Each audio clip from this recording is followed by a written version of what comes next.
Hello everyone, welcome to Come Sit at My Table. Today is Sunday, so we're doing a Sunday subscriber series recipe. And the recipe we have today comes all the way from Montreal, Quebec, Canada. It is a recipe that was sent in by a lady, and Annie, I hope I don't mispronounce your last name. I think her name is Annie Bourgeon. It is definitely a French name. But I'll just tell you, I got online and did a search for the pronunciation, and that's what it told me. So we're going to go with that. But Annie, we do appreciate you sending in this recipe. Let me read a little bit of the letter that Annie sent with her recipe, and then we'll talk about what we're going to use to make this recipe today. She says, I am delighted to share this recipe with you. Since it is currently sugar season in Quebec, I wanted to send you this recipe for pudding Chomeur. I hope I got that right too. I also did a search online for that pronunciation, which roughly translates to unemployed pudding. Now, what I found online said it's also sometimes called poor man's pudding. This traditional Quebec and Acadian dessert dates back to the Great Depression. Annie goes on in her letter to give a little history of this recipe. And it seems that this recipe was developed by the wife of the then mayor of Montreal, who really developed this to help families during the Great Depression so they would have a very affordable dessert they could make for their family. Originally, Annie says that this recipe was made only with flour, butter, milk, and brown sugar, 4 ingredients. But since then, the recipe has kind of evolved into a little more, I hate to say complicated because it certainly is not, but a little more involved. And it now uses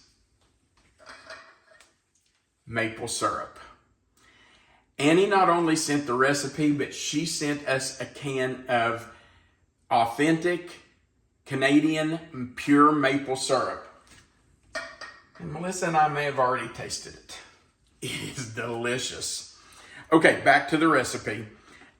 She talks about that the pudding Chomeur, well, let me just read this to you. Pudding Chomeur is enjoyed not only in homes, but also in restaurants and traditional sugar shacks across the province. It stands as a symbol of resilience, creativity, and the enduring spirit of Quebec. I hope this little piece of our history brings you as much joy as it has brought to so many families over the past century. Enclosed, you will find the recipe. May it sweeten your day and bring a taste of Quebec to your home. With warm regards, Annie Bourgeon. Annie, we certainly do appreciate that. Now here's Annie's recipe, and I'm going to follow this to the T because I want this to turn out perfectly. Let's talk about what we're going to use to make our poor man's pudding. We're going to start with 1.5 cups of all-purpose flour, 1 teaspoon of baking powder, 1/4 cup of butter, and that's half a stick. And she says I use salted. I always use salted, so that's perfect. We're going to use 2/3 cup of white sugar. Not brown sugar anymore. No, well, we're going to use brown sugar in a minute, but for the cake part, we're using white sugar. Gotcha. 1 egg, 1 teaspoon of vanilla, and I'm using vanilla paste, but if you just have like vanilla extract, that will work, and you'd use the same amount, 1 teaspoon, and 1/2 cup whole milk. Now that's what we need to make the cake part of this recipe. And we're going to put that in a greased 9x9 baking dish. Now, once we get that in, we're going to make a sauce that we're going to pour on top of that cake before we bake it. You don't stir the sauce in, you pour it on top and bake it with that sauce on top of it. And this is what we're going to use to make the sauce. We're going to use 1 cup of that delicious maple syrup, 1 cup of brown sugar, 1 cup of water that we're going to bring to a boil, 1/4 cup of butter. There's that other half stick of butter that we used earlier. and 1/2 cup of heavy whipping cream. Okay, this is a pretty simple recipe, and I can see why it was something that the mayor's wife developed for the people during the Great Depression, because this is really, these ingredients are very accessible. Of course, back then it was just those 4 ingredients, and they were all accessible and pretty inexpensive. The first thing we have to do is cream together our butter and sugar. So I'm just going to take our butter and our sugar over to our mixer. I'm going to add that right in. And we're going to start creaming that. So I'm just going to put that right in there. I'm going to lift our bowl. And we're going to turn that on and let that start to cream together. Now, while that is creaming, we're going to go back over and we're going to whisk together our flour and our baking powder. So we put that in a bowl, and we're going to put in 1 teaspoon of baking powder, and we're going to whisk those together. Now, that's not something that, you have to do necessarily with a whisk. Just use a fork or whatever, but if you have a whisk, use your whisk just to whisk those together. Now we're going to set that aside for a minute while we add our egg, our vanilla, and our milk to our creamed mixture over here. Just going to crack my egg in my bowl.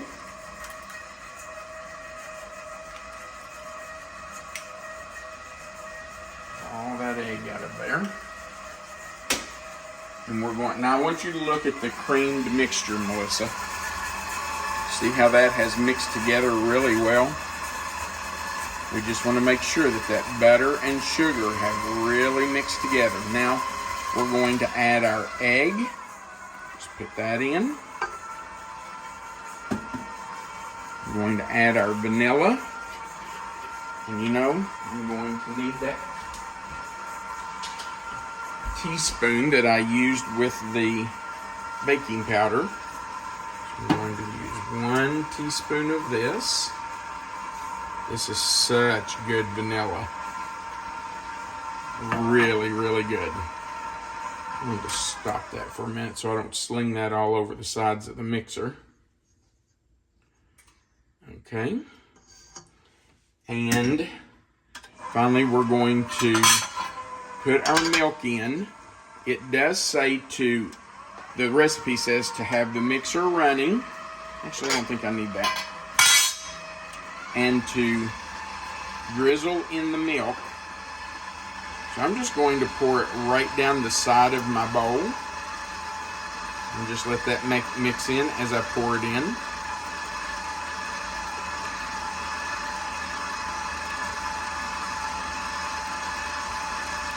And it says once this is all in, to beat vigorously. So I guess I'm going to turn this up, and we're going to let that beat for just a minute.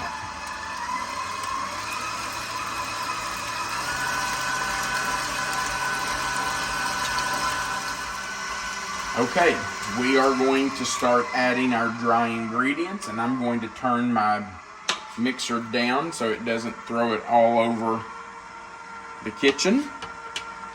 We're just going to, I might turn it up one more notch.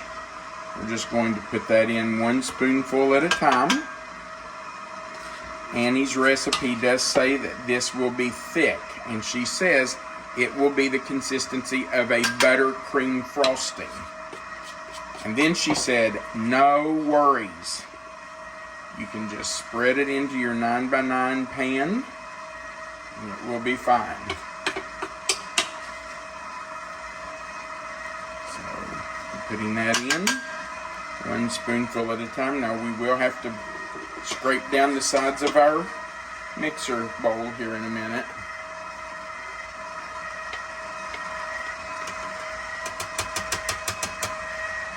Okay, everything's in. Well, no, it's not. I was a little bit stuck right there. Okay. that in. And it is thick. I'm going to let that beat for just a second, and then I'm going to scrape down the sides of my bowl. All right, I have scraped down the bowl, and we're just going to let it mix again for, I'm going to say, a minute, just to let it completely combine. I do see a few specks of butter that are still in there, so I'm just going to turn this up and let it beat and try to get all that butter incorporated. All right, I have scraped off my beater, and we are ready to put our cake into our sprayed 9x9 dish. It is really thick. It is thick, and man, oh man, did that incorporate really well when I turned that up and let it run for a minute. So I think Annie's directions are spot on. Once you get that all incorporated, just turn your mixer up and let it run vigorously for a minute or so just to get everything incorporated. Now I want to scrape all this out because we want all of that in there.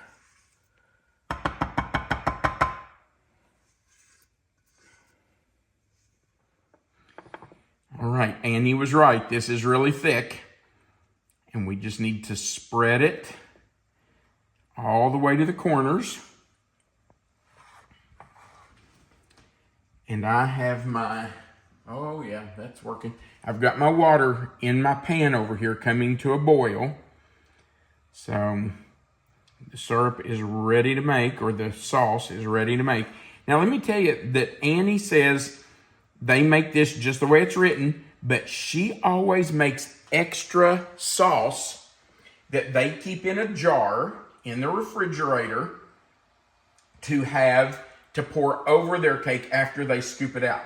Because according to Annie, her husband has a really big sweet tooth, and he likes extra sauce on top of his cake. After it's baked, right? After it's baked. Okay, so Melissa, I don't know where you want to be. I'll come on this side. Okay, so we have our water boiling.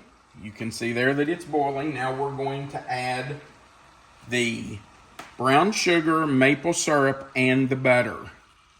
So back to what you were saying about the sauce. I will put a little half recipe at the bottom in case somebody else has a sweet tooth or a husband with a sweet tooth that they want to make extra. I just don't understand that because I've just never had a sweet tooth. Okay, sure. I don't even really know what that means. Okay, I'm lying. I probably have the biggest sweet tooth in the whole world. But okay. I would put the regular recipe that we're going to put on the cake when we bake it. And then I'll put the half recipe underneath that. Because Annie did say she makes an extra half recipe, right? So I'll put that in case somebody wants to have extra that they keep for later. Okay. Now, you'll notice we do not have the heavy whipping cream in here. We have the boiling water, the brown sugar, the maple syrup, and the butter. Annie's recipe says to bring this back to a boil. Make sure the butter has melted and let it boil for 1 minute. Then we're going to remove it from the heat and stir in the heavy whipping cream. So that's going to take just a minute or two, but we are going to bring this back to a boil and let it boil for 1 minute. All right, our sauce has boiled for 1 minute, and I did stir constantly while it was boiling. Now I'm going to scoot that over. Even though I have turned the fire off, I am going to scoot it over so it's not on the hot burner.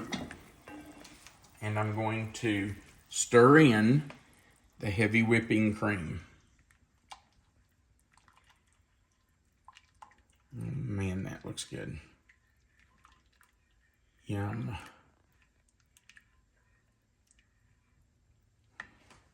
I'm going to grab my spatula and scrape that out because I want all of that. Okay. Now, I didn't think through the fact that I'm going to have to pick this up and pour it over that cake. And that's going to be hard to do with one hand in this heavy pan. So I'm going to move this.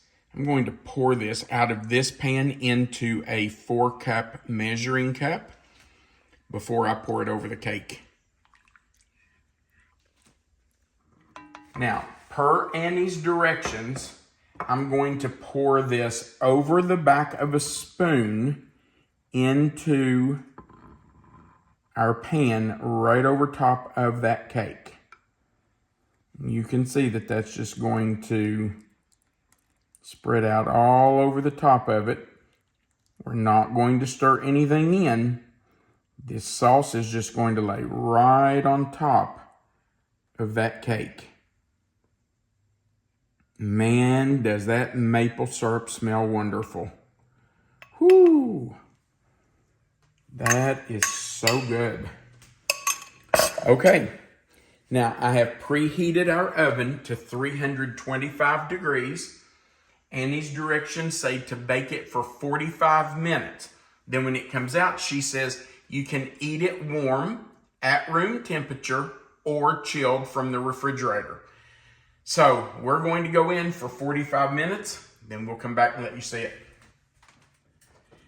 Our poor man's pudding, or pudding chomeur, is out of the oven. You can see it's still bubbling and boiling. The pudding part, or the cake part, has risen to the top. It's definitely done because it's firm to the touch. The sauce has gone to the bottom. Now, Annie's recipe, and I'll just read it to you, says that the sauce will be very runny when you put it over top of the batter, but it will continue to cook in the oven and will thicken as it cools down. So Melissa and I have decided that rather than cutting into it now, we're going to let this cool to room temperature. Then we're going to put it in the refrigerator, like Annie says you need to do to store it. And we're going to see what happens to that sauce on the bottom. Then when it's completely cooled, we will come back and we'll cut into this and let you see what it looks like.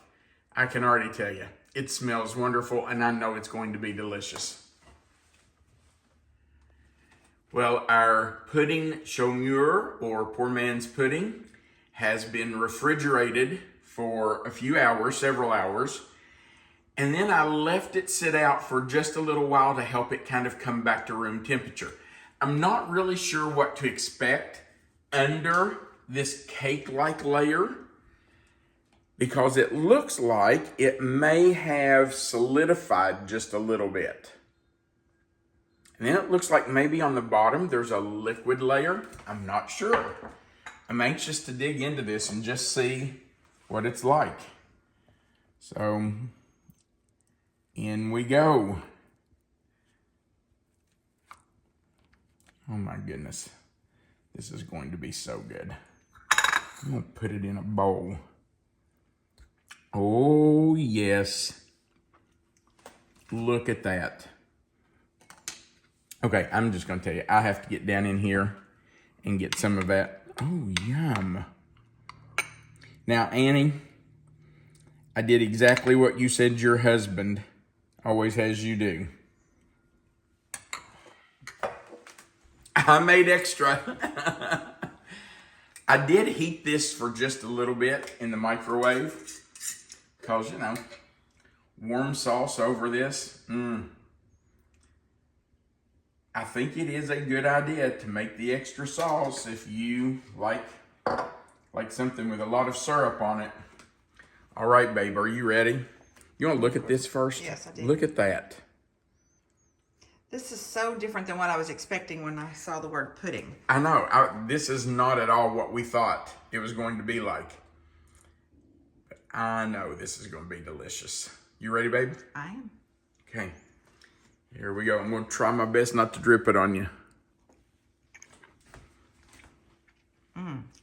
That is delicious. I heard that.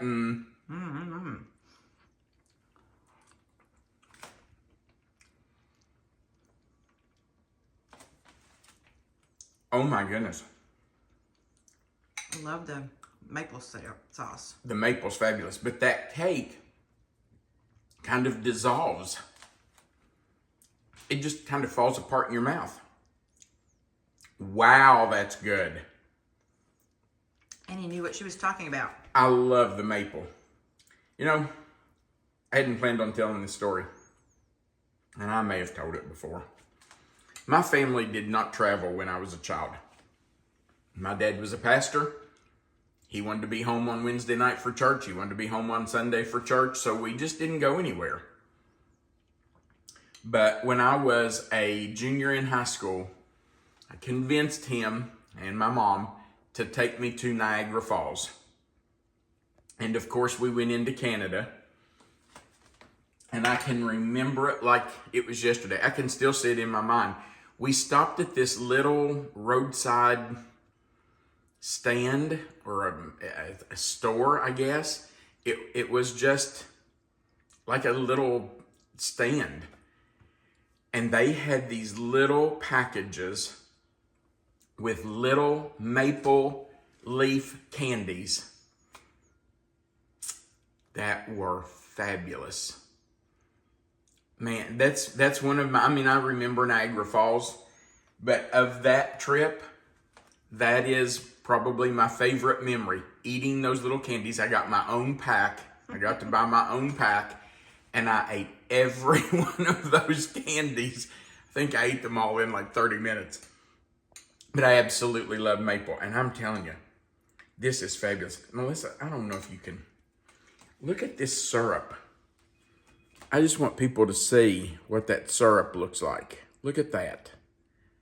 It is so delicious. Wow. Melissa and I are going to share this, and I know the people we're going to share it with are going to love it. All right, thank you so much for watching. Annie, thank you for sending the recipe. We really do appreciate that you mailed this to us. And the maple syrup, what a treat. And the maple syrup, it is absolutely fabulous. Super kind of her. Annie, I did what you said. I took the rest of it out of the can and put it into a glass jar because it should not, she says it should not be stored in the can. But we do appreciate the rest of you watching our video. Right below the video, there's a like button. We'd appreciate you clicking it. If you haven't before, we invite you to click that subscribe button, the little notification bell beside of it, and the word all. That just joins you to our channel. Now, right under this video, you're going to see a box. It's called the description box. And in it, you're going to see the title, Poor Man's Pudding, Pudding Chomeur. If you'll click anywhere in that box, it will expand. Melissa always puts the written recipe there for you, so you can find the recipe. You don't have to try to write it down as we go. Also, excuse me, I moved our cookbook. Our cookbook there's a link to our cookbook right below that recipe. If you want a copy of our cookbook, just go down there and click on that Amazon link, and it'll take you to Amazon where you can purchase the book. Also, there's a place down there that has our mailing address, our contact information if you want to send us a recipe. And at the very bottom, there's a place where you can leave a comment. We love hearing from you, so feel free to go down there and leave us a comment. We'll try to answer as many as we can. Thanks again for watching. Annie, thanks again for the recipe. We do appreciate it. We want you to remember that you are always welcome to come sit at my table. Have a great day.